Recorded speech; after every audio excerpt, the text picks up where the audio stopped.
सबसे पहले तो हम मीडिया बंधु को धन्यवाद देता हूं जो आपके चैनल पर हमें बोलने का कुछ अवसर मिला है। तो हम लोग जो यह भगत महासंघ के एक कमेटी तैयार हुई थी, राष्ट्रीय कमेटी, तो उसी पर आज हम लोग का फाइनल बैठक था, जिनमें उस रोज जो चुना गया था वह सर्वसम्मति से वह निर्णय तय रहा।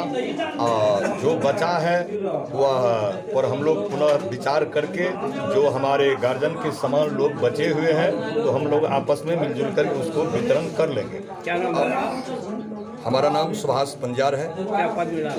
हमको कोषाध्यक्ष का पद सर्वसम्मति से मिला है। हम उस पद को अपने निष्ठा और ईमानदारी के साथ निभाएंगे और जहां जाना पड़ेगा वहां हम लोग जाएंगे। चाहे पूरे राष्ट्र में जिस जिला जिस राज्य में हम लोग को जाना होगा हम लोग जा करके और इस भगत को हम लोग आगे बढ़ाएंगे।